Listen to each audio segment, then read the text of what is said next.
the Overcomer Podcast. I'm your host, Jenicka Lopez. Thank you guys so much for choosing to tune in and listen to this episode. Wherever you guys are at, I am honored to have you guys here to be watching and listening. We are doing an updated Q&A, okay? It has been a minute. I love doing these now and then to see where you guys' head is at. If you guys have any questions about what I'm doing on social media or my personal life, all while we are going to make a matcha. Comment down below if you are a matcha girly or a coffee girl. I'm both, but lately I have really just been into my matcha kick. So actually I need to turn on this water, and once it's boiled, I will start the process. I already have like my cup of hot milk in here. I like doing them hot because I feel like they feel better to me. Anyways, okay, so while that's heating up, we are going to get into these questions. I asked you guys to ask me questions on Snapchat, Instagram, my broadcast channel. If you guys are not in that broadcast channel, make sure you go ahead and join. I would love for you guys to be a part of that family there. And we're just going to jump right into it. We have dating questions. We have weight loss questions. We have faith questions, which I'm all excited for. Okay, so I think one of the most obvious questions here, because there's like a bunch of like the same one, is weight loss. What's the tips and tricks? So I just did an episode about finding and maintaining motivation. Watch that first. Then second step is really just getting to it. Getting in the gym, really staying locked in and focused. At least for me, I feel like it has just helped my mental health. It's helped my everyday life, the way I feel. It's something that I really enjoy. I love doing. Eating healthy. I've turned away from processed foods. I know it's something a little bit difficult, but it is something so simple and so easy. I've turned to whole foods, so a lot of just fruits and vegetables and proteins. And yeah, you just got to stay motivated. You got to stay locked in, and you got to really just keep pushing and remember why you're doing it. What's one thing you've learned about love that didn't come from a relationship? That is a great question. Okay. I think that love requires boundaries. Even with friends and family, it teaches you to say no and still care deeply, but still honoring and loving yourself at the same time. So, if anything, love has taught me boundaries. Have you ever been afraid to trust God with your love life? You guys are getting really deep this time. Oh my gosh, okay. I have, because I feel like I've talked about it a lot on the podcast, but I've been single for a hot minute, and which I used to I feel like I was giving desperate before, but now I'm kind of just over it and enjoying my waiting season and enjoying this time of okay, I need to be better at certain things before I can add somebody onto my life, onto something that's so important to me. I want to be whole. I want to be better. But trusting God in that process, knowing okay, knowing that God has something better for when that I have. Because sometimes I do be getting bored, you guys. I be getting bored, and I just, I want to do dumb things, but I don't. I do not. I fight the boredom, and I just continue to trust God, because surrendering feels like giving up control. But I know that if I don't force it, it's going to be so much better. So it's been a journey. It's been tough. What was your I made it moment with your podcast? I don't know. I feel like just the podcast and growth in general has really just pushed me to be wow, I'm still lucky to be able to do this. I'm still lucky to be able to talk and motivate people and to take people on this journey with me. Because if you've seen from season 1, the growth and where I was at, has led me to where I'm at now, and I'm so proud of myself, and I'm proud of how far the podcast has come and all the guests that have been on the podcast.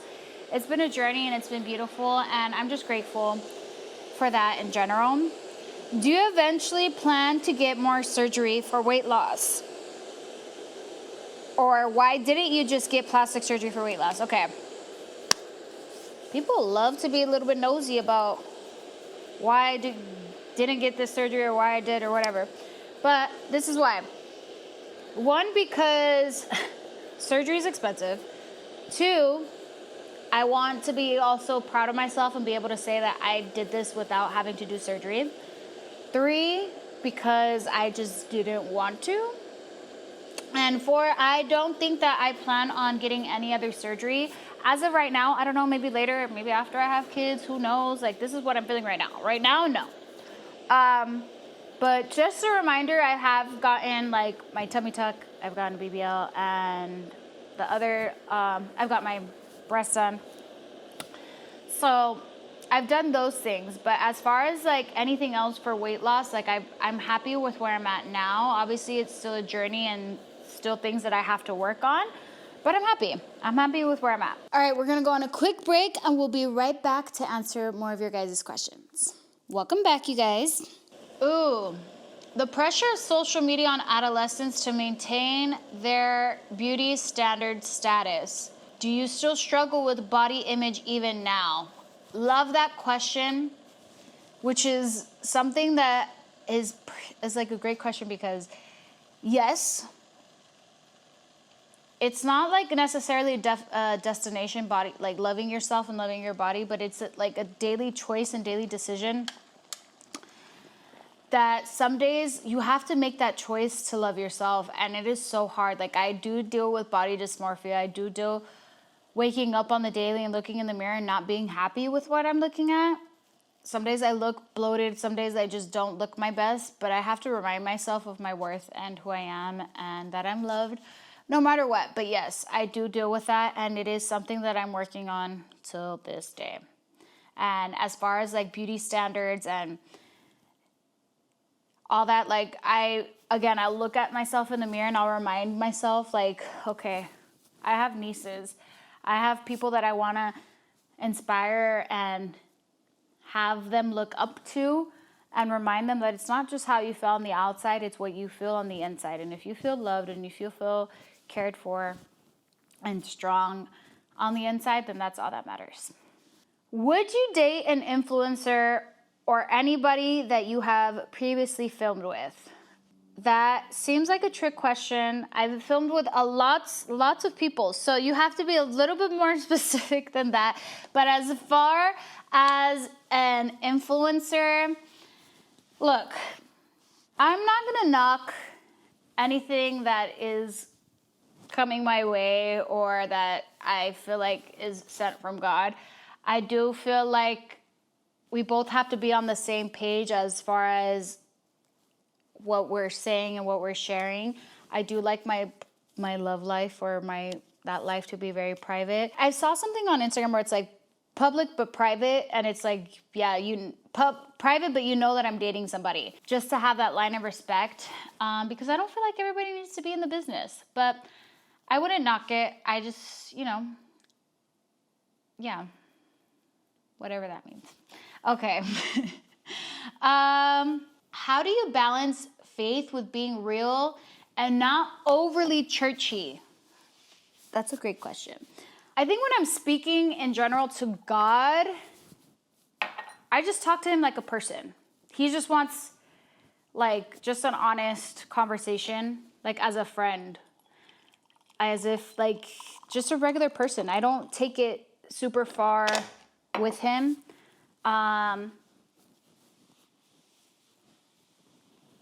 And I don't really want to filter my faith or who I am for Instagram. Some people like get upset or get mad or have these expectations on Christians. And realistically, we're all human. And it's like, dude, I'm going to fail. I'm going to sin. I'm going to not be perfect. And you have to get that in your head. The goal is to always like treat people better and love people and love people the way that Jesus loves them. And I feel like that's the ultimate gift that anybody can give versus the sins that someone is committing or doing. Like, you gotta like stop holding people at this standard, because at the end of the day, we're human and we make mistakes. You can't judge somebody for doing something that you wouldn't do or whatever. Like, we're all on the same journey and everyone has their own convictions. What really matters is like our relationship and how we talk to God, and how much we practice and put him in our lives. What are your red flags? What are your red flags when you're talking to someone new? I have a lot. I'm just kidding. I feel like inconsistency and overpromising. Why? Because I'm a woman of my word and I need you to be a man of your word. I need you to also have those deep conversations with me. And be comfortable enough. Like, yeah, like those are moments. If we're going to be locked in, like, we need to have a mutual understanding. And if you're overpromising, if you're love bombing me, if you're like promising and saying all these things and you're not really going to fulfill that, then I don't want that. And that's a red flag for me. You know? I feel like when someone doesn't try too hard, or when someone is just themselves and honest, like, that is a green flag. Like, when they're not pursuing you, when they're not like, I don't want to say not pursuing you, but you know, when it's just like mature, you'll realize when it's mature and like genuine, that's healthy. Instead of like, oh, texting every day, texting all day, all night, going, like, I don't know, like, there has to be a balance. I guess we'll go into the next one, which is, how is dating life? You guys. Honestly, I answered the question before. I'm kind of just enjoying this like chill season. Like, I'm not expecting anything anymore. Like, I'm going to take whatever God is sending my way. I know what's good. I know what's not good. I know what's like mature. I know what I want, even if I have to like remember to not settle. I feel like I've lived long enough and I've lived through some things that I'm just like, yeah, no, I can't, I'm not going to be putting up with this. I'm not going to be doing this over and over again. And whatever that is, you know, so right now, to answer the question, to answer the short term, like, am I dating? No. Is there potential candidates that I'm just, maybe, but not really, to be honest. I'm just enjoying this single season and waiting season and viewing it as preparation and enjoying my life, to be quite honest. Wow, got matcha on me. What is your current fitness or wellness goal? That's a great question too. I am not looking to lose weight. It's not about weight. I just want to gain more strength and endurance and mood. I just want to feel good in my skin, period. What's the hardest boundary you've ever had to set in dating? Cutting someone off that I've had chemistry with because they're inconsistent, because they are just not living up to their word, or just not really, being who they said they were. Like, energy isn't enough when there's like the sense of peace missing. I'm 28. I'm turning 28. Like, there's no more time to waste. Like, I'm not putting like a timeline on you, but again, I'm just looking for maturity and looking for consistency. There's a lot of people that just want to just mess around, and I'm not here for it. Like, I'm just not going to be doing this back and forth over and over again. Like, way too grown for that. All right, we're going to go on a quick break, and we'll be right back to answer more of your guys' questions. Welcome back, you guys. Ooh, How do you handle your emotions when you're tempted to text someone toxic?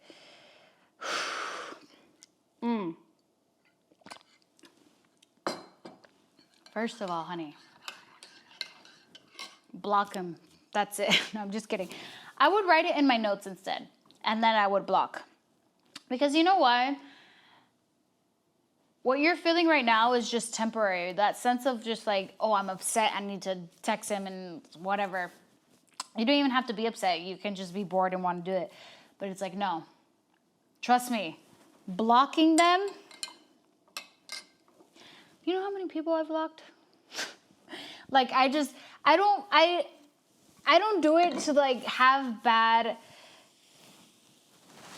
burning bridges or like bad like whatever with these people. I just feel like it's just better. Like, if we're not meeting eye to eye now, like there's just, why am I going to keep that door open? Why am I going to keep having that temptation be there and entertaining the idea of maybe possible? Like, no. Go write in your notes, call a friend, and you'll feel better in 10 minutes. Trust me. Stop going through their Instagram. Stop looking for them. Stop making fake pages to go look at their Instagrams. Don't be toxic about it. Just stop. Stop doing it. If you want to move on, then move on, because the only person that's holding you back is yourself. What do you do when you're doing everything right spiritually, but still feel stuck? I'm loving that I'm getting a lot of faithful questions. I like that. I think, and I feel like this has happened to me too, and it's in a season that I'm currently in, is stop performing. Stop seeing it as something, as a job or something that when we have these checklists, we're burning ourselves out. So just sit back, chill, and talk to God like he's a friend.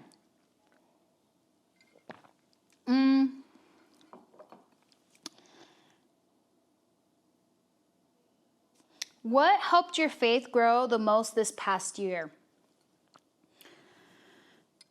I think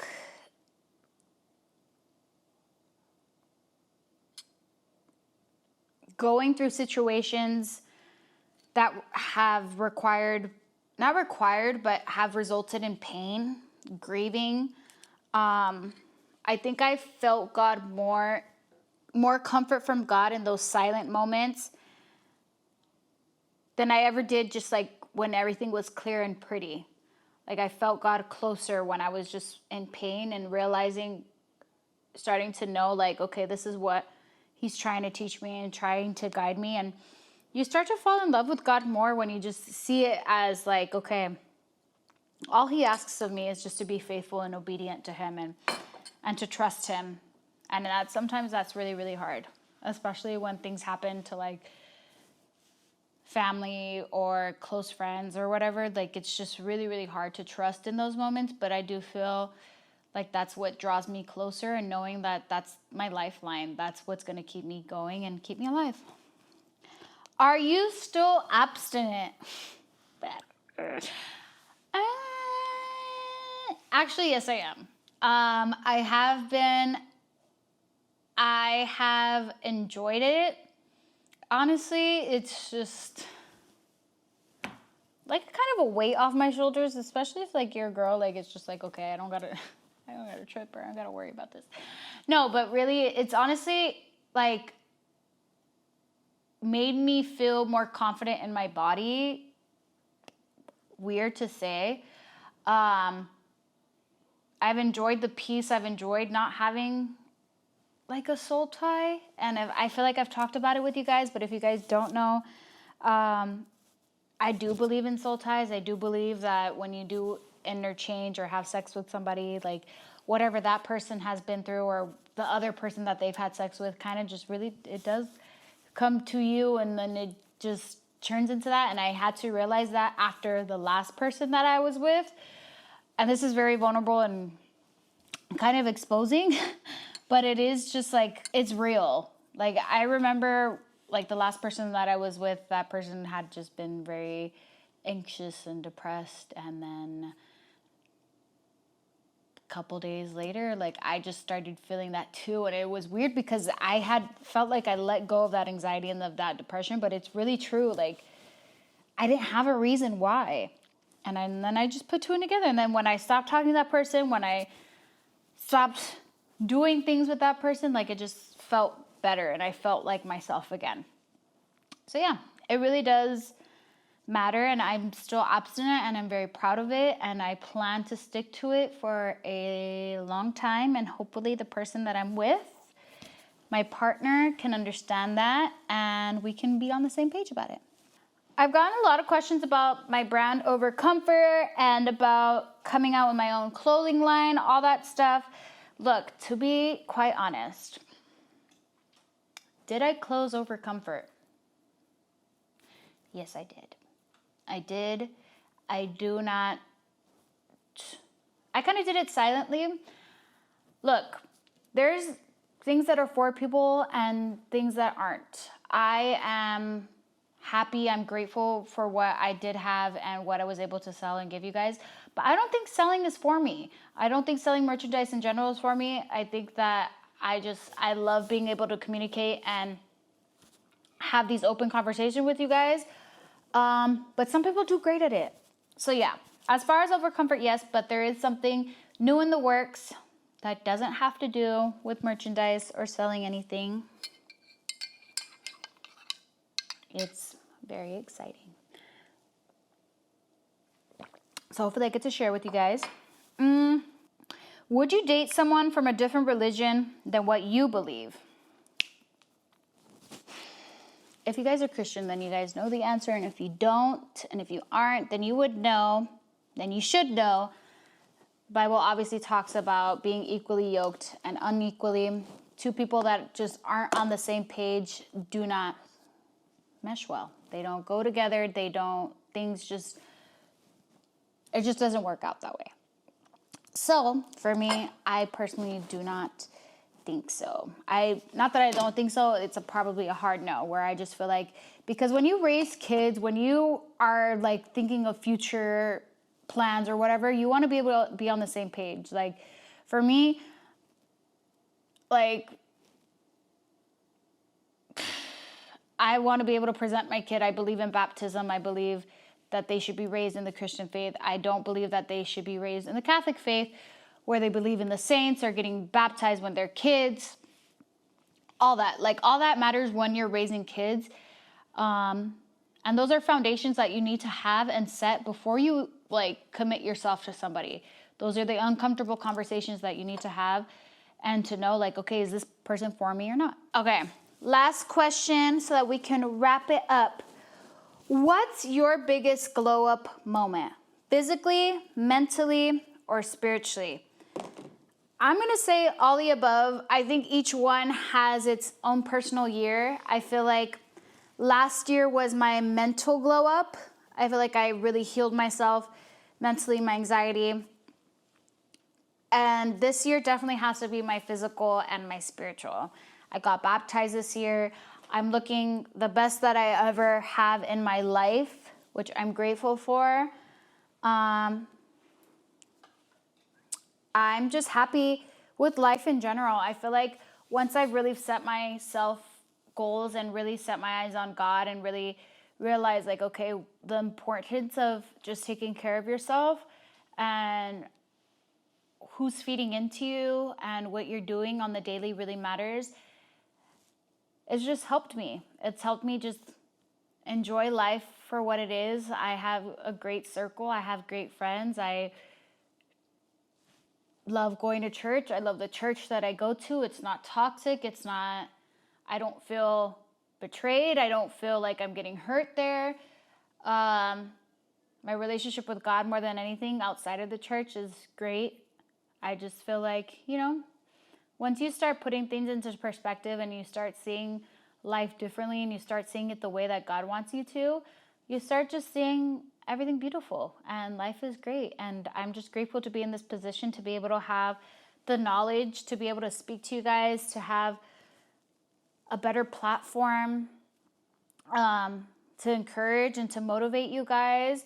And if me going to the gym every day and posting about it, or me talking about God, or sharing my journey with you guys is motivating, then I'm going to keep doing it. And not just for myself, but for you guys too, and for our future generations, because the world gets ugly and they're mean and just uncomfortable.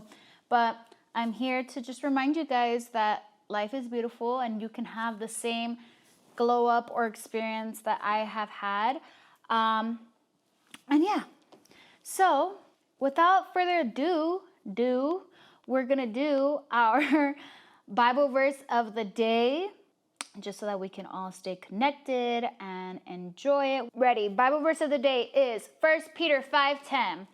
After you have suffered a little while, he will restore, support, and strengthen you. This one has definitely been a personal Bible verse for me lately, when I feel like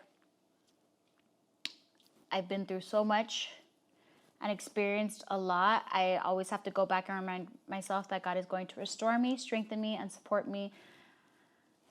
And I'm not in this alone, and neither are you guys. Thank you guys so much for your questions. Thank you guys for being here, tuning in. Make sure you guys like, comment, subscribe. Let me know which guests, which topics, which recipes you guys would like to see next, and I will see you guys on the next one.